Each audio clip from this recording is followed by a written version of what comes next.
Good morning, students. I am Rama Devi, working as a chemistry faculty in Target English Medium School at Tadipatri.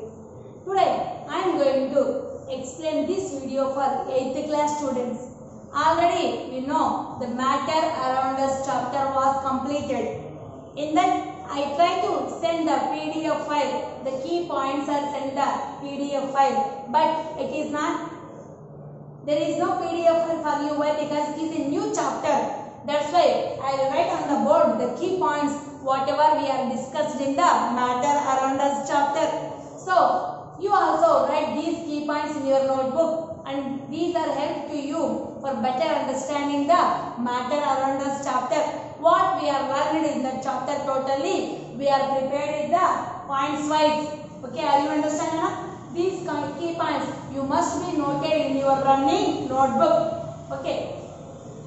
See the key points one by one and write in your notebook also. First key point is a matter is made up of particles. You underline what is the key main word. The particles is the main word. That's why there also I underline the word particles. What is the first point, Nana? Matter is made up of particles. And second point is, Nana, the particles of matter are very small, beyond our imagination. The particles of matter are very small. I underline the word very small, beyond our imagination. And third point is, Nana, particles of matter have space between them. The matter is made up of particles. That matter have space between them is the third point, Nana. A fourth point is particles of matter move continuously. What is the word, Nana? Move continuously in liquids and gases. A fifth point, the force of attraction between the particles are maximum. MAX means what, Nana? Maximum. Maximum means more. The force of attraction between the particles are maximum in solids, medium in liquids, and MIN means, Nana, minimum in gases. Again I repeat the fifth point, Nana. The force of attraction between the particles are maximum in solids, medium in liquids, and minimum in gases. So, now I will write the next keywords. You must be note these key points in your running notebook, and day after tomorrow, that is on Monday, I send the question paper to you. Prepare thoroughly the matter around us chapter. Okay. You have any doubts also there? Through WhatsApp, you ask me, you pin me, I will give reply to you. And next key point is the sixth point.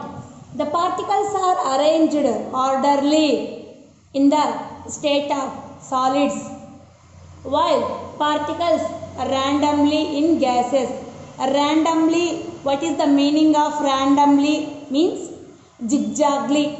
Means there is no particular order in that particles of gases. So, we know already the gases, the particles have the more space between from one to another. That's why more space is there means what they are doing, Nana? Continuously the particles are moving from one area to another area. So there is no particular order arranged in the gases. But in the solids there is no more space between the particles like as gases. That's why the solids, the particles are arranged orderly. But in the gases, the particles are randomly arranged. Randomly means what, Nana? You underline the word. Randomly means zigzagly, Nana. Here, arranged orderly. Where in the solids, the particles are arranged in the orderly. But in the gases, the particles are arranged randomly. Randomly, you write the meaning, Nana. What is the meaning of randomly? Zigzagly means not there is a correct order. Zigzag. Like this, one particle is arranged here, one particle is arranged, one particle is there, one particle is there. There is no particular order like that. Zigzag motion is there. That is the sixth key point. You understand, Anna? In solids, the particles are arranged orderly, but in the gases, the particles are arranged randomly.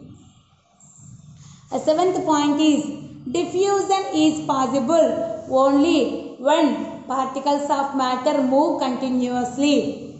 When diffusion is possible, Nana? Diffusion is possible only when particles of matter move continuously. When diffusion is possible? Diffusion is possible when matter move continuously. When the matter move continuously, at that time only the diffusion is possible. Diffusion means what, Nana? The particles of matter are continuously move from one area to another area. Spread the smoke of camphor, spread the smoke of incense stick or scent perfume, whatever it may be. These are nothing but the diffusion process.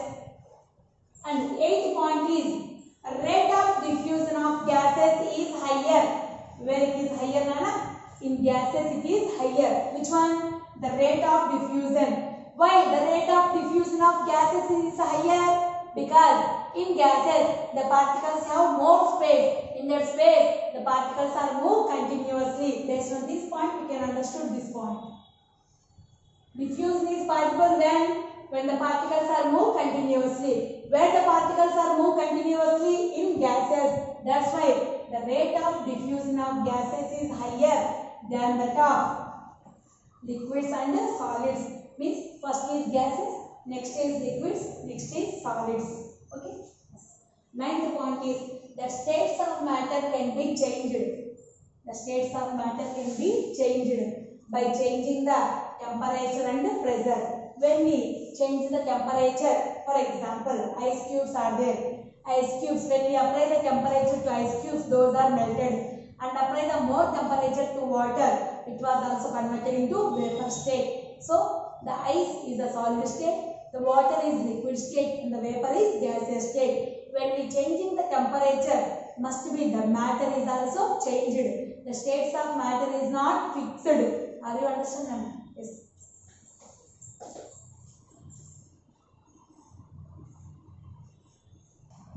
Next key point is 10th one. Evaporation is a surface phenomena.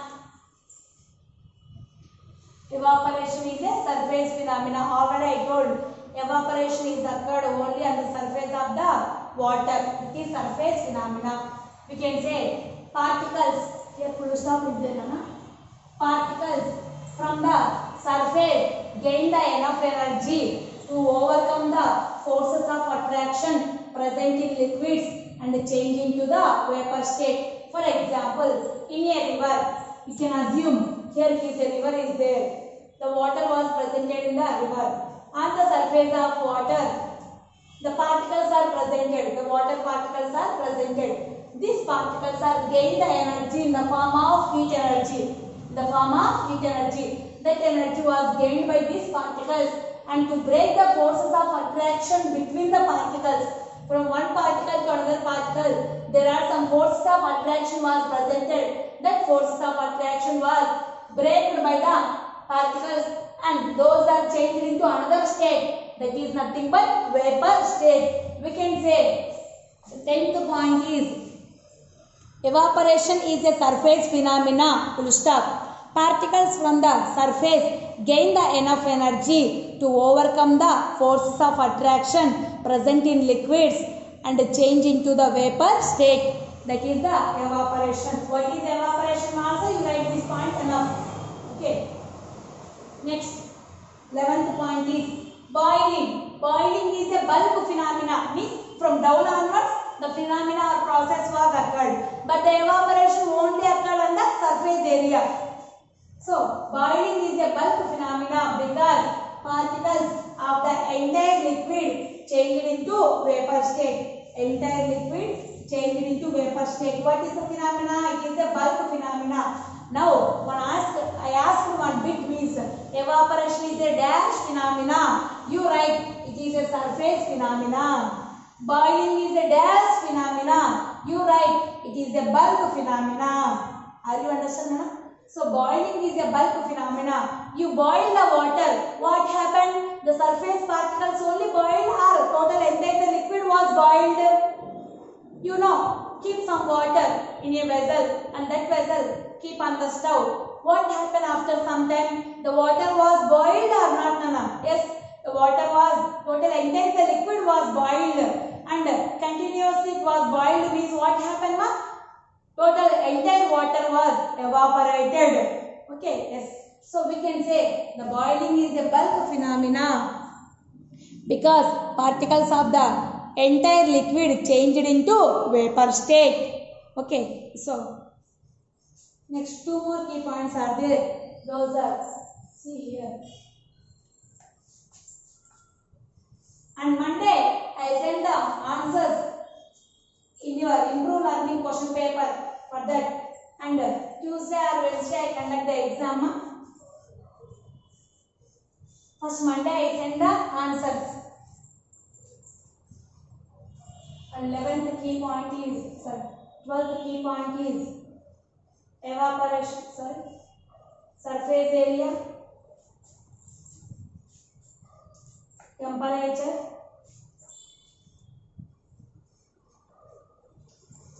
humidity, and wind speed.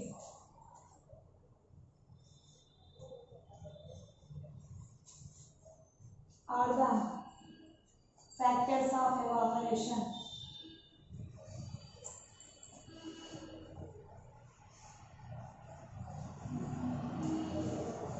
What are they? Surface area, temperature, humidity, and wind speed are the factors of evaporation. Third one is water vapor present in the air.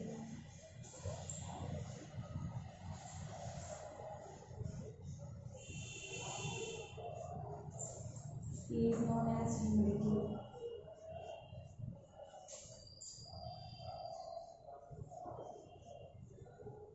The water vapor present in the air. Water vapor present in the air is known as humidity. These are the key points in our matter around us chapter. Monday, I send the answers, what type of questions they are given and how we can write the answers. I send the question answer paper for you, and later I conduct one exam to you. Okay. So once see what is the 12th point? Surface area, temperature, humidity and wind speed are the factors of evaporation. What is humidity? Water vapor present in the air is known as humidity. These are the key points in your syllabus.